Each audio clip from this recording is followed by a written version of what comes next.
Our media madness segment tonight. According to new reports, President Trump had a second undisclosed meeting with Russian leader Vladimir Putin at the G20 summit. The meeting took place at a dinner for G20 leaders where Trump left his own seat to sit next to Putin. But because the talks weren't initially reported to the media, Democrats are now throwing a fit. With me now, retired Navy commander and former Pentagon spokesperson, J.D. Gordon. J.D., good to see you. Hey Liz, great to see you. Happy belated birthday. Thank you, thank you, thank you. It was a lovely week. I went home and visited my family, and it was good to see them. I don't get to see them that often. JD, talk to me about this quote-unquote undisclosed meeting for one moment.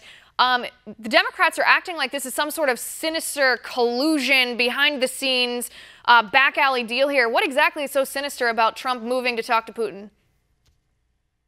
Nothing at all. Basically, the Democrats are trying to destroy him. The mainstream media are trying to destroy him, so they're trying to use every daily news cycle to find out whatever they can, even if it was just a chat at a dinner with somebody to try to discredit him. It's pretty awful, actually. Right. In my opinion, I mean, what I've been challenging Democrats on the show all week is prove to me that this whole story isn't just a political smear, because it smacks of a smear. It's the same narratives mirrored by these networks and outlets that always are trying to hack President Trump. And there's no evidence. There's still no evidence after a year and a half that any of these accusations are true.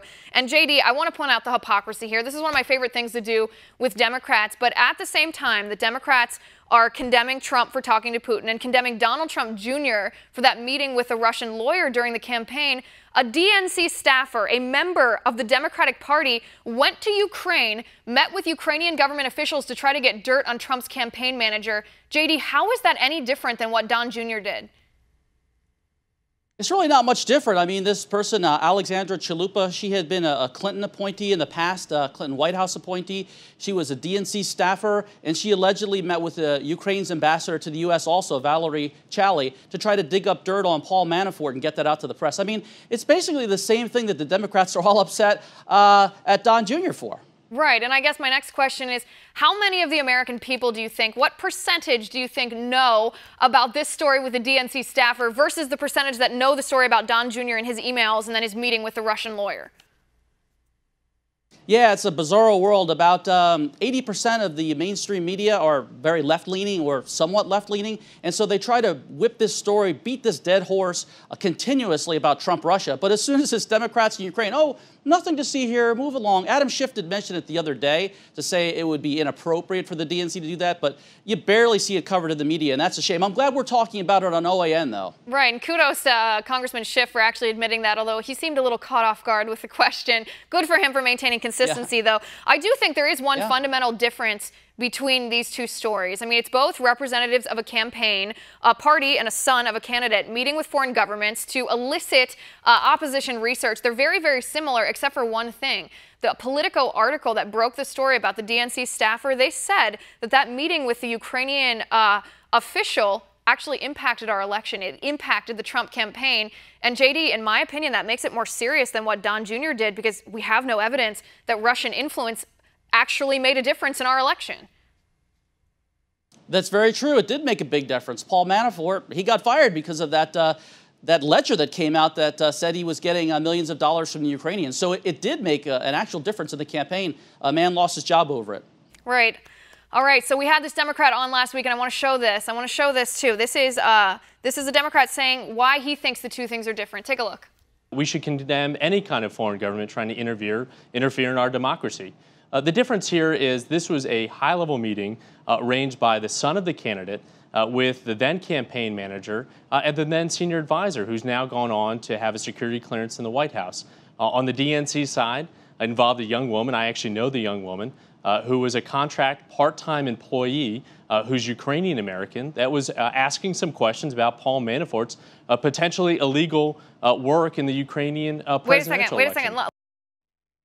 All right, JD, that's Kevin Walling. I love him to death. He's on the show every week, and I bring this up not to harpoon him, but to ask you, as someone who's worked both in national security and on campaigns, is that something that should be taken into consideration when someone's an official representative of a campaign versus when someone's, you know, part of an outside group, the party, looking for opposition research?